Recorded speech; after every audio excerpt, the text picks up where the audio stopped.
Okay, this video is called How to Make a YouTube Channel. Now, in terms of the technical stuff, that's really easy. All you need is a webcam and a microphone. Here's my microphone, okay? So, it doesn't cost much money, a couple $100, and then you just need some simple presentation software. So, anybody could do this. I don't edit anything. All I do is, like, let's say I have to work all day. I'll be sitting in my car on the way home and I say, you know what, I should make a video about this. Somebody asked me about this, so I'll run that old video that somebody asked me about.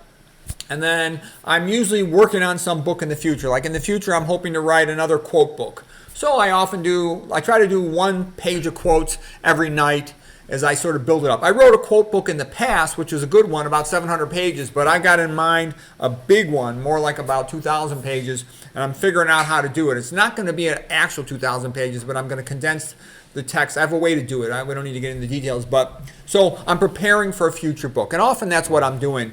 I'll make a video, and that'll be an idea for a future book chapter.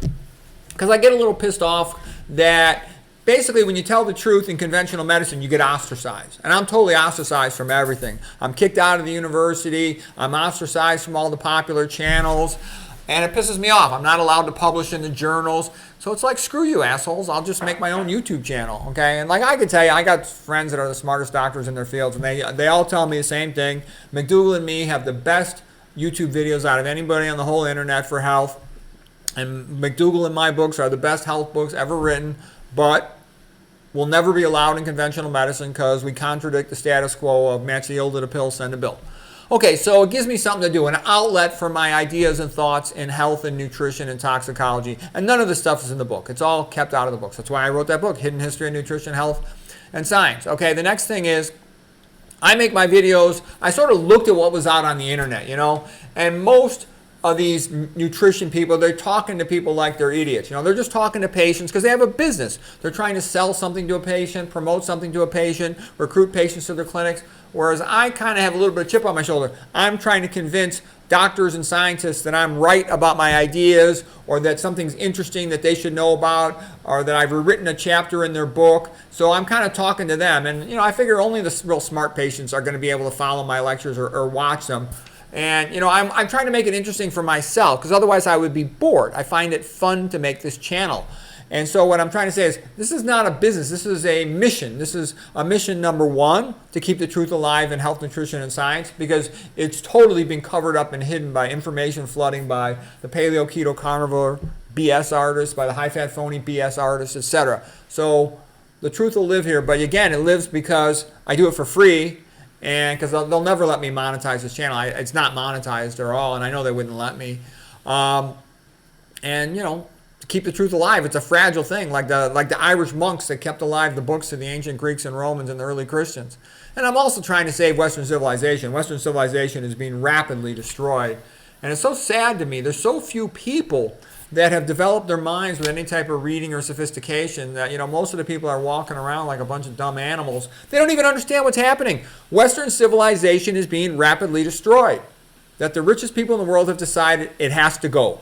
You can't have this Christianity stuff anymore because it gives too much favoritism to the weak and the stupid. And there's too many weak and stupid people. They must be gotten rid of. Therefore, Christianity has to be gotten rid of first. Okay, that's what's happening. Okay, it's obvious to anybody who knows history and reads, but I realize most people, they got this little tiny public school education. They don't know anything. So for what it's worth, at least for the few small numbers of educated people, as I'm trying to keep alive the great writers and painters and philosophers of Western civilization, so the truth doesn't die. I don't like all this internet stuff because you can delete all these videos. You can delete all these audio books that are just electronic downloads. I like the good old days when you had all books on audio CD and you had a paper book. Okay, the West is the best. All this multicultural is a bunch of nonsense. All the other cultures compared to Western civilization, they're mediocre. They're a joke, okay? The West has produced the best painting, the best literature, the best science, the best hospitals, the best charities, the best music, the best sculpture, the best architecture, the best universities. Give me a break, okay? The West was already doing all this advanced electronic industrial stuff while other places were still doing all this backward stuff, cannibalism and all this other stuff. living in little huts and stuff. There's no comparison. And it's an insult that we should try to pretend that the West wasn't magnificent, okay?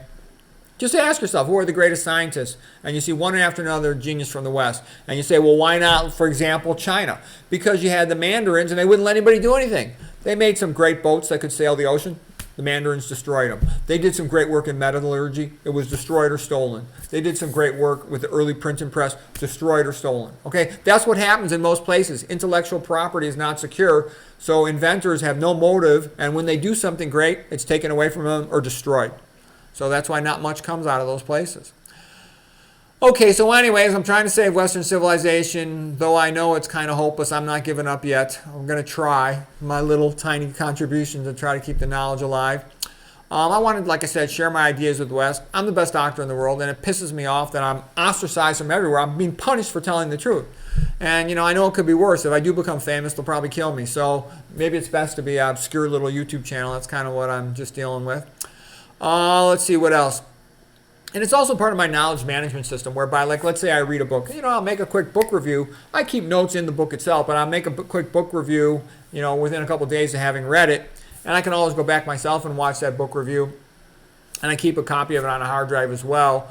And I have that PowerPoint. Sometimes I'll make that author will have several books I want to do book reviews, and I'll add to the initial PowerPoint presentation. So it's what you call a knowledge management system. So I have high knowledge capture, meaning that when I read books and read medical papers and stuff, I put it into some bigger document or book so I can always go back to it relatively rapidly. So I keep accumulating knowledge rather than read something and forget it. A lot of the times when I make a video of something, I'm preparing for a future book. So what I'm trying to say is you have to have a mission, a purpose to make a YouTube channel. Otherwise, you'll get bored of it. Because I like it and for me this is fun, I can do this all the time. I enjoy it. I spend some time with this channel every day. For me, it's fun. You know, what else is an old guy going to do? You know, young guys are stronger, okay? They're better than an old guy at sports, okay? I'm not the athlete I used to be 40 years ago. So, whereas young guys, they suck at this sort of thing because they don't know anything. Young guys, even if they got a high IQ, they don't know anything. They got no experience. So I like doing something where I can be good. I can be dominant, okay? Let's see what else. And I also saw long term, because I don't have to do all this ass kissing stuff, I can just make my channel good. And in the long run, that's what I kind of figure.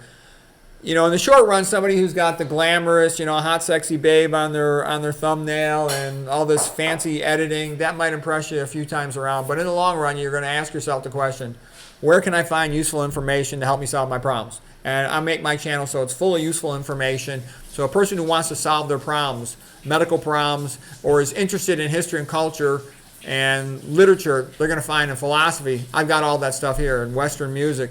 So quality material. And I made it that way. No bullshit. I'm not sitting here telling you to do this or that or whatever. Sign up for something, buy something. No, just here's the information. Okay. What else? So that's my strategy, my mission, if you will. And it's fun for me. I like it. You know, what else am I going to do at my age? It's fun for me. And I like that too about writers. Writers can keep getting better up into their 80s. As long as they maintain good blood flow to the brain, they can improve. You know, Victor Hugo was writing his masterpiece in his 80s, and a lot of other writers who kept their health were doing the same thing. Okay, let's see. And I like guys like Jacques Berzon, the French guy who actually spent most of his life in the USA. You just keep getting better as a historian. You learn more, okay? So I'm a bit of a Western civilization Christian historian, okay? Because I've seen how great all this stuff is. And I actually think that it should be emphasized way more in college rather than all the nonsense. Let's see, what else? So anyways, that's how you make a YouTube channel. And like I said, I have unlimited content because these are things that are fun for me. I always, you know, come home from work, make a quick 2, 3, 4 videos, boom, got to eat dinner, go to bed, go to work tomorrow, okay? Versus if I had all day long, I could make 5, 10 videos every day. I have unlimited, endless content. So anyways, that's why it's fun for me and why I make this channel. So you don't need hardly any software. If you want, you can do all the fancy software, microphones and all that kind of stuff, and that'd be great for you. Everybody's got their own thing. But anyways, that's all it takes to make a YouTube channel. You just make an account with YouTube. You send the video to YouTube. It posts the video. Easy, walk in the park. I don't even know how to make shorts. A viewer made shorts for me. You know, I ought to learn how to do stuff. I just don't have time. I wish somebody would sponsor me so I could just be a scholar. What I really want to do is be a scholar and an academic researcher, but there's no money in that, and I got no sponsors, and I don't sell anything, so I don't make any money from this. I have to keep working in conventional medicine. Anyways, I hope you find this channel helpful. I hope you, if you want to make your own YouTube channel, you can see how easy it is. Anyways, there it is.